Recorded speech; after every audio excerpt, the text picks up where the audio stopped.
내용도 이제 누가복음에만 기록이 되어 있는 내용입니다. 한 사람이 이제 예수님에게 자기 형에게 말해서 유산을 좀 나누어 달라 그렇게 하도록 이렇게 부탁을 하죠. 그러자 14절에 예수님께서 누가 나를 너희의 재판장이나 물건 나누는 자로 세웠느냐 이렇게 하시고 15절 하신 말씀이 상당히 의미가 있어요. 상가 모든 탐심을 물리치라. 사람의 생명이 그 소유에 넉넉한 데 있지 아니하리라. 이제 이 말씀을 하는 것을 보면은 이렇게 이제 부탁을 한 사람의 마음속에 어느 정도 재산에 대한 이제 욕심이 없지 않아 있었다는 것을 알 수가 있죠. 전혀 없었다라면은 이 말씀하지는 않았을 겁니다, 예수님께서. 그래서 이 사람의 마음속에 어쨌든 간에 그런 어떤 이제 재산에 대한 욕심 그런 게 어느 정도는 있지 않았을까 생각이 되고요. 그런데 이제 이 사람도 불만이 있었겠죠.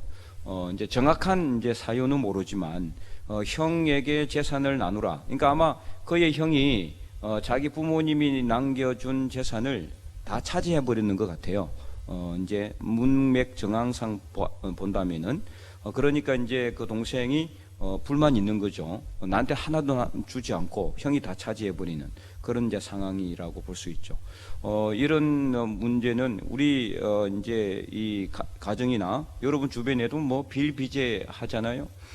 그래서 이제 부모님이 남겨준 재산 유산 상속에 대해서 형제끼리 이제 그 법정 소송을 가는 경우가 상당히 많이 있습니다. 옛날에는 1990년대 이전에는 이 상당히 그 재산 상속법이 장남에게 유리하게 돼 있었어요. 장남에게.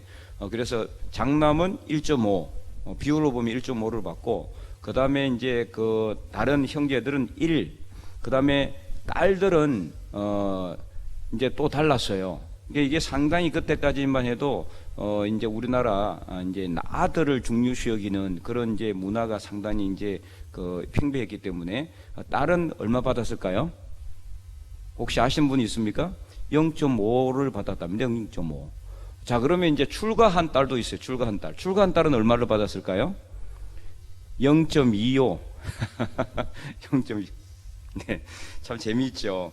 저도 이것을 이제 그 살펴보면서, 야, 정말 그 출가한 딸은 그래도 하나도 안 주는 분은 낫지만은 0.25면은 근데 뭐 아버지 재산이 뭐 수천억 된다 그러면 0.25도 꽤 되는 거예요, 그죠? 예, 어쨌든간에 그러면 그때 어머니는 이제 배우자는 이제 살아 있을 수도 있잖아요.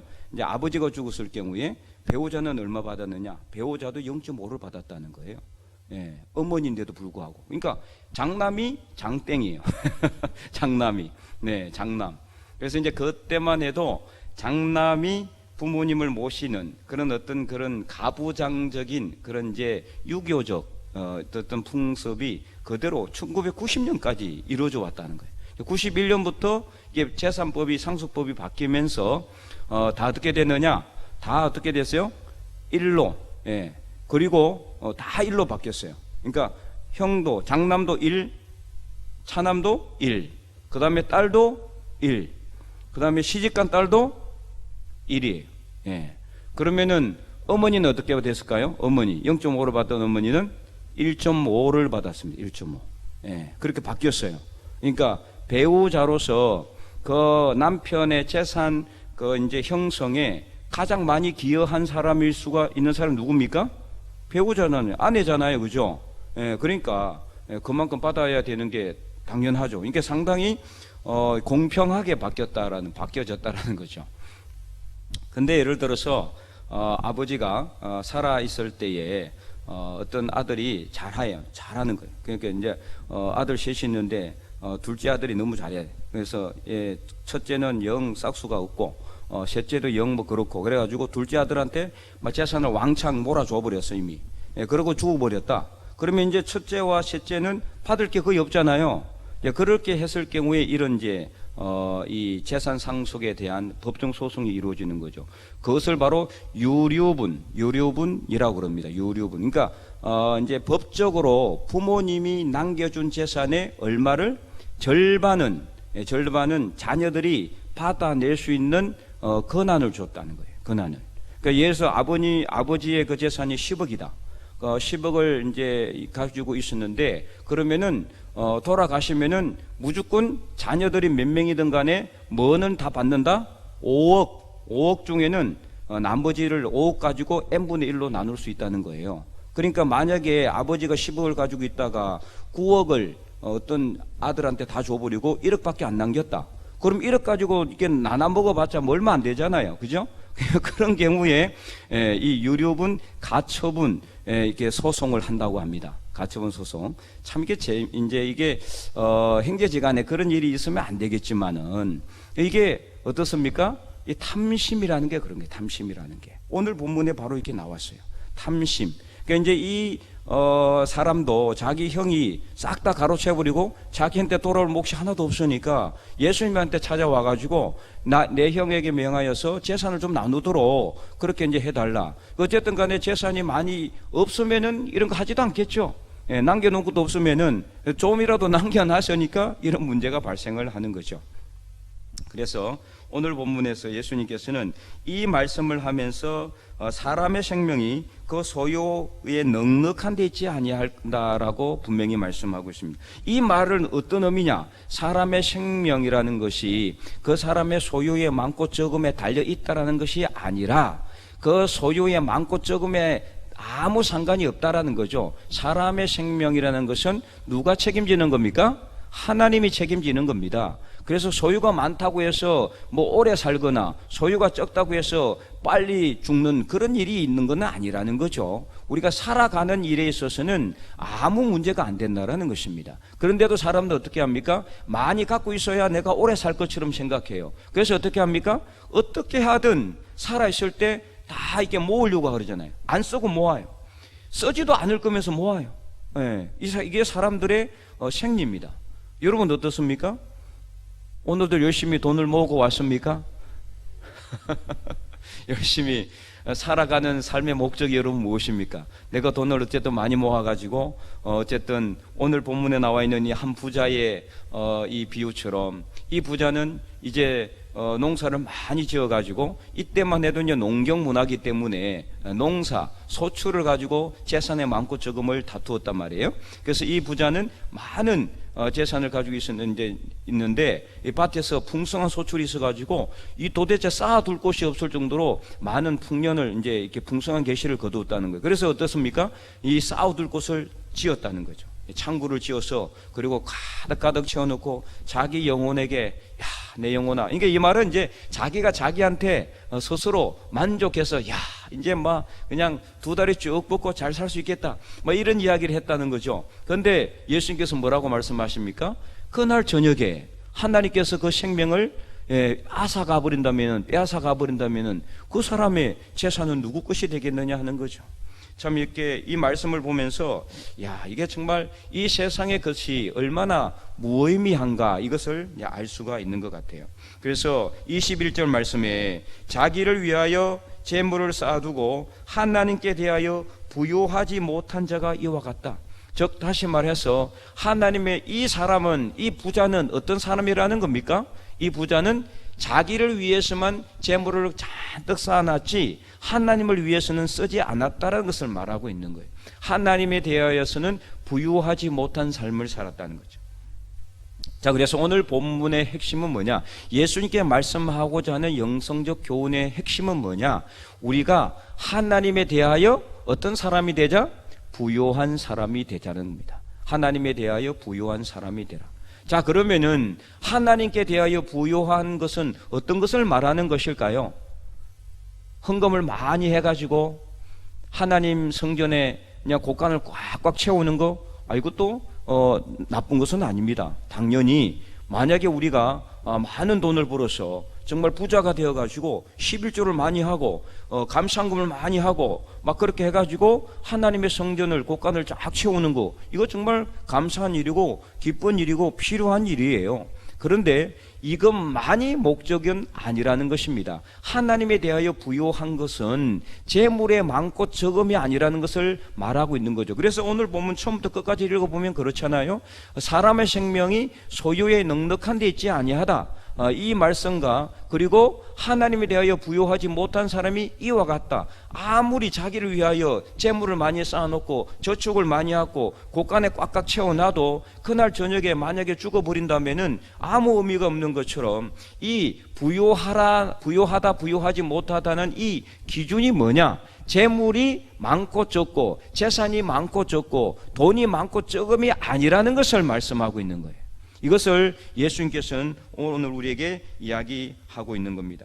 우리가 주변 사람들에게 이제 많은 재산을 갖다가 자랑을 하고 막 사람들이 그렇잖아요. 막 로또를 막 당첨되고 막 그래가지고 막 엄청나게 많은 돈을 모으고 가지고 있는 사람이, 그럼 그 사람이 오래 삽니까? 아니잖아요, 그죠? 그 사람은 생명의 연한은 하나님이 주신 것밖에 더 이상 살 수가 없어요. 아무리 돈이 많아도 10억을 가지고 있으면 10억어치만큼 더 많이 삽니까? 그것도 아닌 거예요. 그래서 사람의 생명이 소유에 많고 적음에 있지 않는 것처럼 하나님에 대하여 부요하고 부요하지 않는 것은 재물의 크기하고 상관이 없다는 겁니다. 내가 재물이 아무리 적어도 하나님에 대하여 부요한 사람이 될 수가 있고, 내가 아무리 재물이 많아도 하나님에 대하여는 아주 부요하지 못한 사람이 될 수도 있어요. 그러면 하나님에 대하여 부요한 사람이 어떤 사람이냐? 오늘 본문에는 나와 있지 않습니다. 성경 전체를 보면은 나와 있죠. 그래서 그 사람은 바로 우리 주변에, 우리 집사님도 기도했지만은 주변에 힘들고 어려운 사람들, 소외된 사람들을 도와주는 것이 바로 하나님에 대하여 부요한 사람이다. 그것을 우리가 분명히 알아야 됩니다. 성경은 처음부터 끝까지 그것을 이야기하고 있죠. 구약 성경도 읽어보면 그렇고 신약도 성경 말씀을 쭉 읽어보면은 하나님께서 계속해서 말씀하시고 예수님께서 계속해서 말씀하시고 사도들을 통해서 예수님께서, 성령께서 말씀하시는 것은 우리 주변에 힘들고 어려운 사람들을 도와줄 때 그것이 바로 하나님을 돕는 것이고 하나님에 대하여 부요한 삶을 사는 것인 것을 분명히 말하고 있는 거죠. 그래서 잠언 19장에 보면 이런 말씀이 나와요. 우리 한번 읽어볼까요? 잠언 19장 17절 말씀입니다.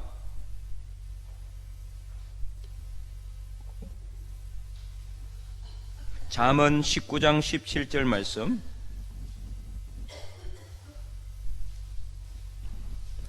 잠언 19장 17절. 정말 중요한 말씀이 기록되어 있어요. 여러분이 꼭 기억하시고 늘 이 말씀을 생각하고 실천하시기 바랍니다. 다 찾았으면 우리 한번 읽어볼까요? 시작.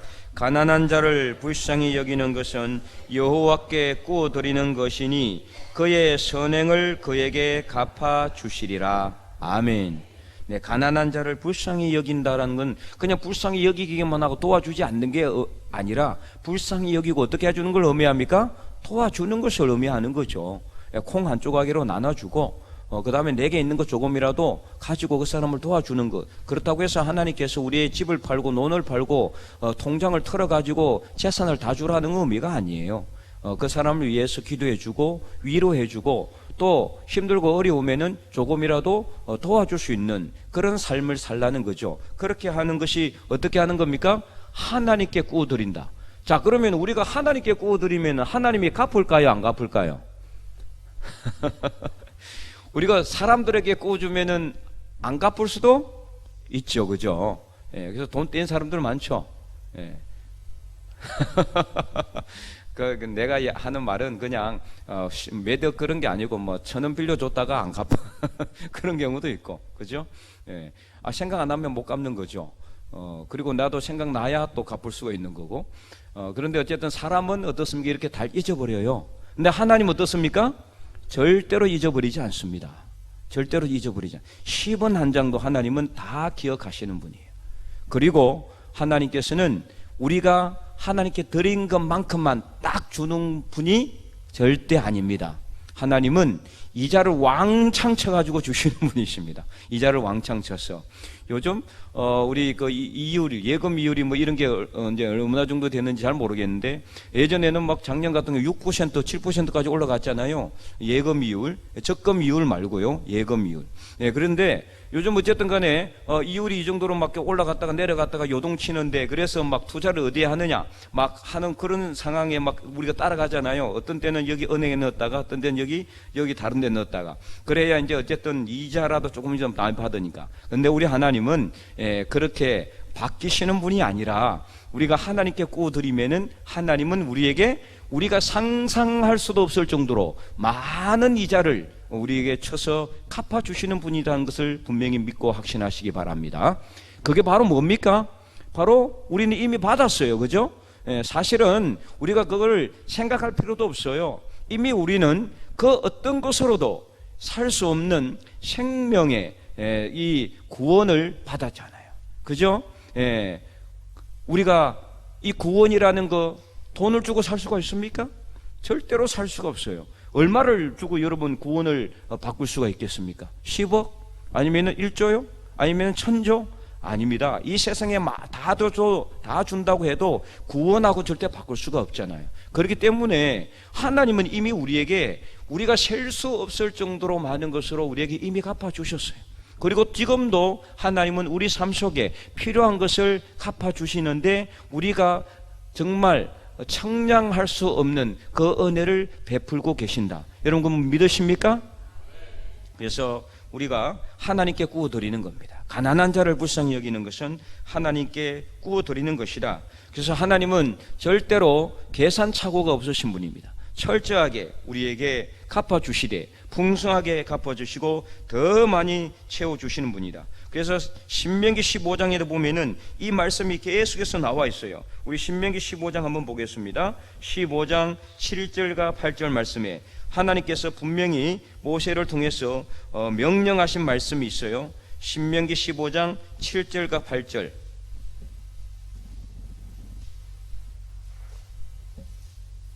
이 사회복지의 근간이 되는 말씀이라고 그랬죠. 여기서 사회복지가 시작이 됐습니다. 지금은 뭐 사회복지를 세상에서 더 많이 하지만 원래는 이게 교회에서 시작한 게 사회복지의 시작입니다. 자, 15장 7절 말씀을 읽어보겠습니다. 시작. 내 하나님 여호와께서 내게 주신 땅 어느 성읍에서든지 가난한 형제가 너와 함께 거주하거든 그 가난한 형제에게 내 마음을 완악하게 하지 말며 내 손을 움켜쥐지 말고 반드시 내 손을 그에게 펴서 그에게 필요한 대로 쓸 것을 넉넉히 구워주라. 아멘. 이렇게 구워주면은 못 받는다 할지라도 누가 갚아주십니까? 하나님이 갚아주시는 겁니다. 그렇게 하나님께서 갚아주시는데 어떻게 해주신다? 자, 10절에서 11절 말씀 읽어보겠습니다. 어떻게 해주시느냐? 10절 11절 시작. 너는 반드시 그에게 줄 것이요 줄 때에는 아끼는 마음을 품지 말 것이니라. 이로 말미암아 내 하나님 여호와께서 내가 하는 모든 일과 내 손이 닿는 모든 일에 내게 복을 주시리라. 땅에는 언제든지 가난한 자가 거치지 아니하겠으므로 내가 네게 명령하여 이르노니 너는 반드시 내 땅 안에 내 형제 중 곤란한 자와 궁핍한 자에게 내 손을 펼지니라. 아멘. 원래 이 신명기 15장을 잘 읽어보면은요, 가난한 사람이 왜 생기는지 여러분 알 수 있어요. 왜 생기겠다고 이야기하고 있을까요? 말씀대로 순종하지 않았기 때문에 가난한 자가 생긴다라고 분명히 말하고 있어요.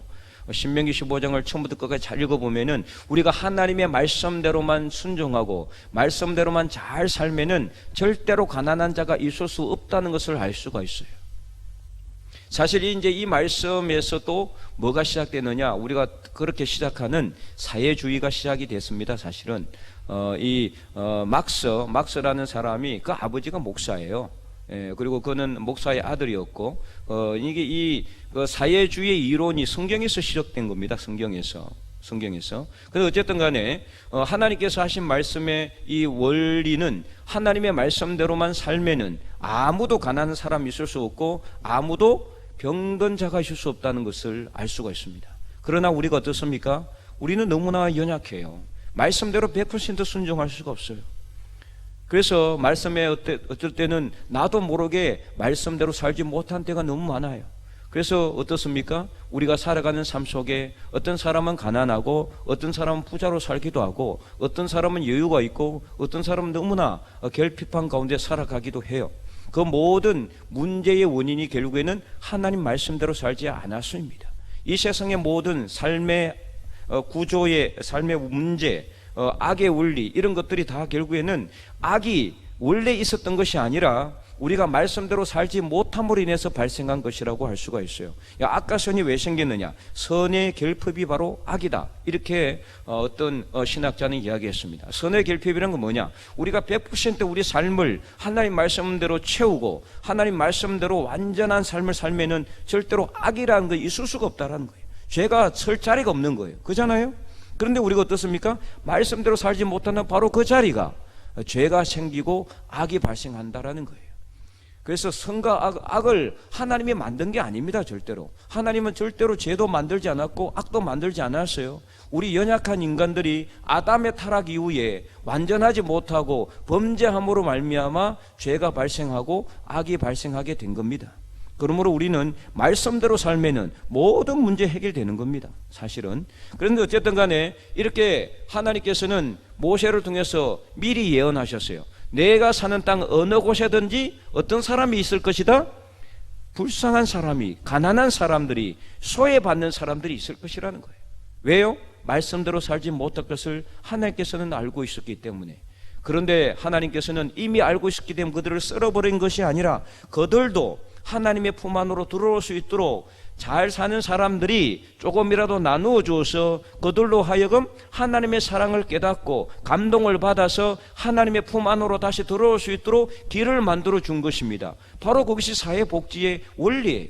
그래서 오늘 우리는 이것을 알아야 되는데, 오늘 우리가 예수님께서 하신 말씀, 하나님에 대하여 부요한 것이 뭐냐? 하나님의 말씀대로 사는 것입니다. 원래 원리대로 따진다면은 하나님의 말씀대로 사는 것이고, 말씀대로 살기 위해서는 어떻게 하느냐?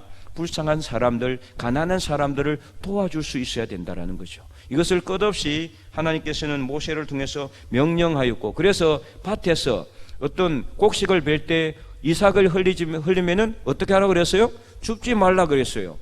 불쌍한 사람들, 고아와 가부나 객들이 그것을 주워서 먹을 수 있도록, 그리고 반 모퉁이는 다 베지 말라고 했어요. 그것을 베어서 그 사람들이 먹고 살 수 있도록. 열매를 딸 때 다 따지 말라 그랬어요. 남겨놓고 그것이 가난한 사람들이 다 먹을 수 있도록, 그래서 굶는 사람이 없도록, 굶어 죽는 사람이 없도록 그렇게 하라고 했는데, 지금 이 세상은 어떻습니까? 이 세상은 그런 삶을 살지 못하는 것 같아요. 많이 가지면 가질수록 더 많이 가지는 거예요. 그렇죠? 여러분, 처음에 내가 내 수중에 100만 원이 있을 때는 별로 크게 귀하게 여기지 않습니다. 그런데 그게 1000만 원이 돼봐요. 그러면은 단돈 10원도 아까운 거예요. 그래서 10원 쓰기도 힘들어. 100만 원 있을 때는 10만 원은 쉽게 썼는데 만 원도 쉽게 썼고, 1000만 원, 1억이 있을 때는요 10원 한 장 쓰기도 아까운 거예요. 이게 사람의 심리라는 거예요. 심리. 그래서 더 벌면 더 많이 벌수록 더 아까워하고 더 아끼고 더 악착같이 모으려고 한다는 거예요. 사람의 심리가 그렇대요. 그래서 많이 벌면 벌수록 많은 사람들에게 베풀어 줘야 되는데 그게 안 된다는 겁니다. 근데 하나님 말씀은 그게 아니거든요. 그래서 남겨주고 흘려주고 일부러 따지 말라고 그랬는데, 우리는 어떻습니까? 싹 다 따버리잖아요. 내 것만 따는 게 아니라 남의 것까지 다 훔쳐서 따려고 하는 것이 사람의 심리입니다. 내 밭에 있는 것만 흘리는 게 아니라 싹 다 줍고 남의 밭에 있는 것까지 다 주워오는 것이 사람의 심리라는 거예요. 이게 바로 현대 사회의 병폐의 문제라는 거. 그러다 보니까 어떻습니까? 어떤 현상이 생겼습니까? 빈익빈 부익부 현상이 생기는 거예요. 가난한 사람은 더 가난해지게 되는 거예요. 부자는 더 부자가 되는 겁니다. 그래서 지금 이 시대가 정말 이런 잘못된 시대로 가고 있는 것은 바로 무엇이냐? 하나님의 말씀대로 살지 않았기 때문이다. 말씀대로 순종하지 않았기 때문이다. 그래서 오늘 우리가 예수님께서 주신 이 말씀을 다시 깊이 생각하시기 바랍니다. 여러분은 어떤 삶을 살아왔습니까? 하나님에 대하여 부유한 삶을 살고 있습니까? 아니면은 자기 자신에 대하여 부유한 삶을 살아가고 있습니까? 내가 나를 위해서는 좋은 옷을 사고, 나를 위해서는 좋은 음식을 먹고, 나를 위해서는 건강식품을 수없이 많이 들여놓고 그렇게 며칠을 동안 몇 달 몇 년을 챙겨 먹으면서도 하나님에 대하여서는 사람들이 불쌍하고 힘들고 소외받고 가난한 자들 위해서는 정말 10원 한 장 쓰기도 아까워하였다라면은 우리는 하나님에 대하여 부유한 삶을 살지 못했다는 것을 알아야 됩니다. 그래서 오늘 이 말씀을 여러분 잘 읽고 지금부터라도 우리가 그러지 못했다면 회개하고 하나님에 대하여 부유한 사람들이 될 수 있기를 바랍니다. 바로 그런 사람들이 진정한 부자입니다. 돈 많이 쌓아놓은 사람이 부자가 아니라 하나님에 대하여 부유한 사람이 진정한 부자가 돼요. 그 사람을 하나님은 분명히 기억하시고 하나님께서는 더 많은 것으로 채워주실 줄 믿으시기 바랍니다. 그래서 진정으로 하나님께 부유한 사람들이 되어서 하나님이 우리 삶 속에 인정하시고 임재하셔서 더 많은 것으로 채워서 하나님의 그 임재를 경험하는 저와 여러분의 삶이 될 수 있기를 주님의 이름으로 간절히 축원드립니다.